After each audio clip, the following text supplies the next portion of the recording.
Good day, my Phantom peers, and welcome to Phantom Fridays, a talk about the upcoming series, Phantom Blues. Good day, people, and welcome to Phantom Fridays. Today, Mr. Dayton Banez and Mr. Louis Rousseau, who happen to be playing opposite of each other. I kept it secret for a reason. I got Detective Murphy with Louis Rousseau, and also Dayton Banez plays multiple characters, the bartender, Mr. Charlie Mercer, and O'Connor, Officer O'Connor. So talk to me, we'll start with you, Mr. Rousseau. How's everything going today? Going great. Thank you for having me. All right. Okay, Mr. Banez, how you doing today?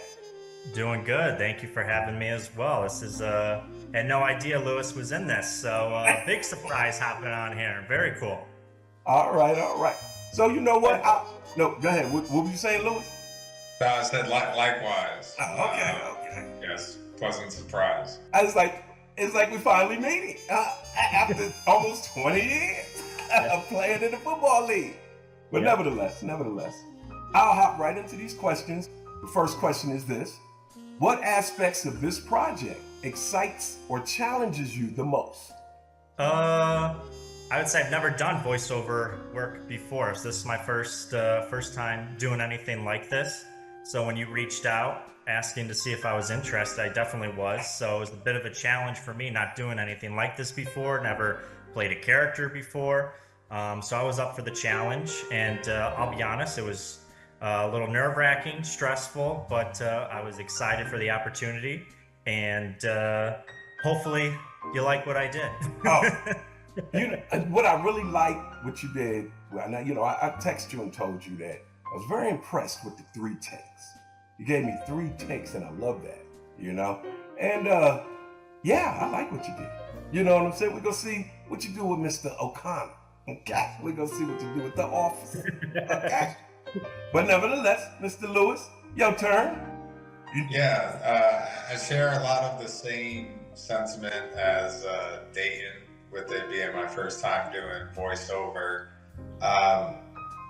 Particularly the challenge that I found was with the character being modeled after myself, but not actually being myself, still having to develop a voice and a voice fit into the character, and in context to his role as a detective, and just attributing certain traits to his accent, and essentially creating a background story for the character. That may not have been given. Just putting my own twist to it. Being creative in that sense was the biggest challenge. All right. So I'll hop into the next question.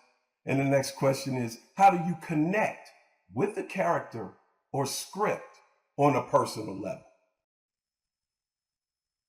I think I could take over from that, just kind of segue it into it.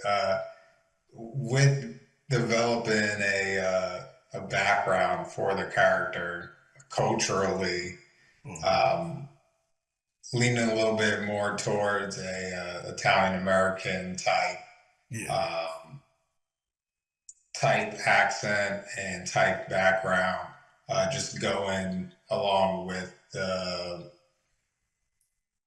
what I would say the era of noir, that 1940s, 1930s type thing. Yeah. That's why I felt it was important that it was different. That's what I see with Phantom Blues.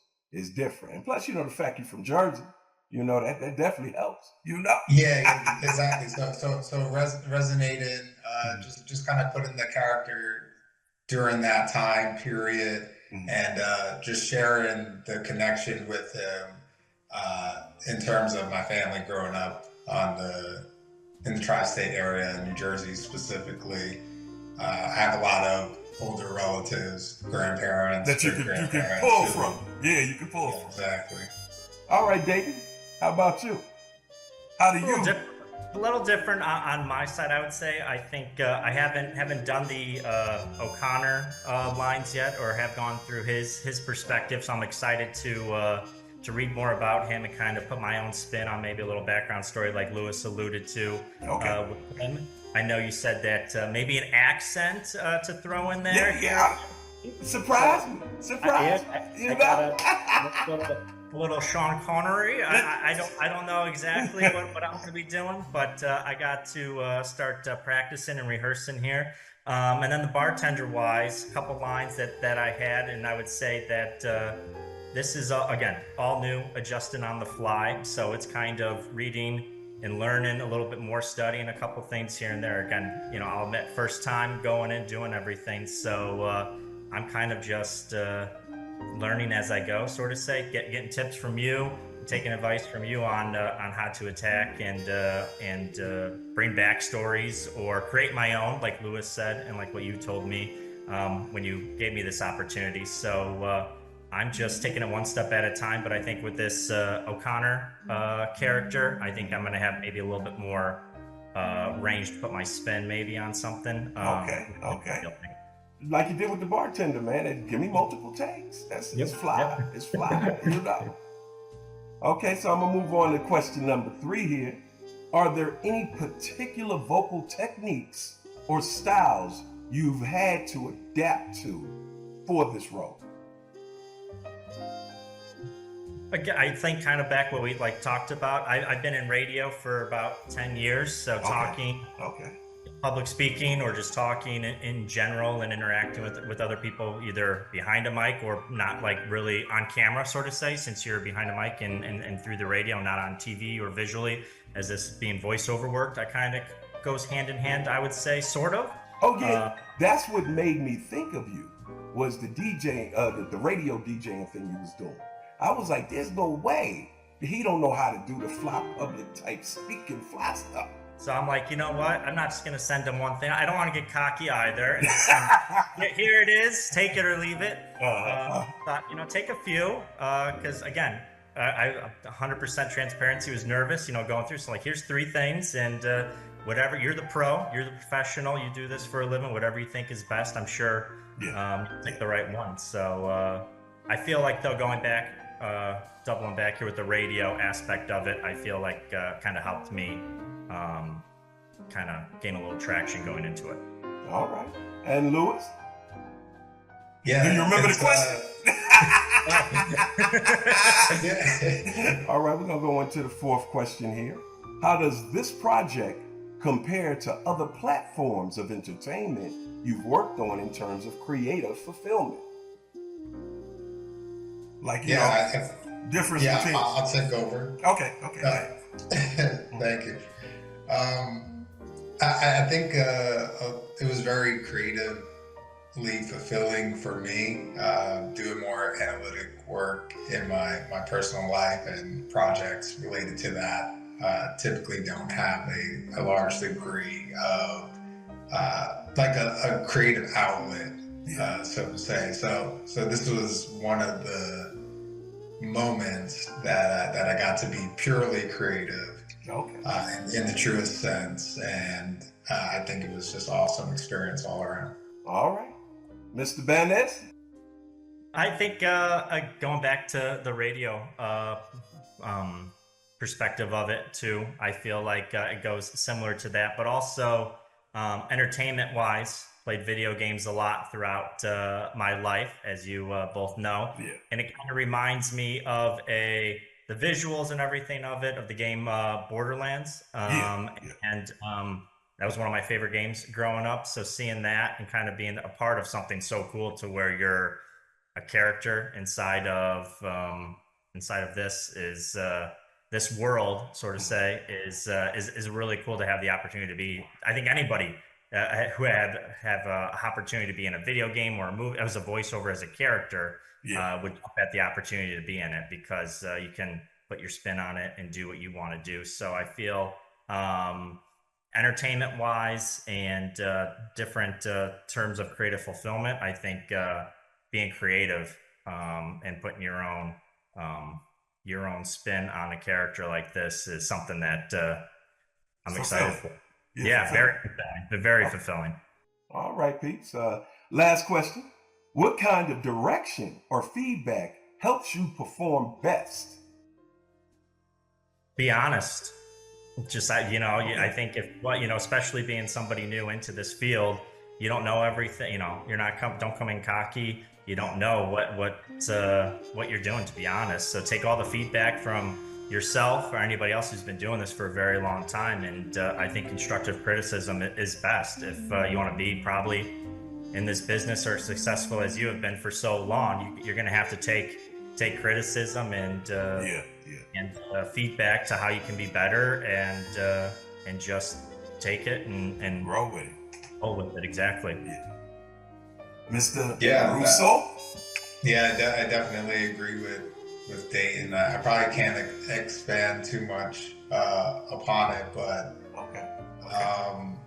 being like submitting your work, they submitted 3 different takes, and then when I submitted my work, it was probably take 70 or so.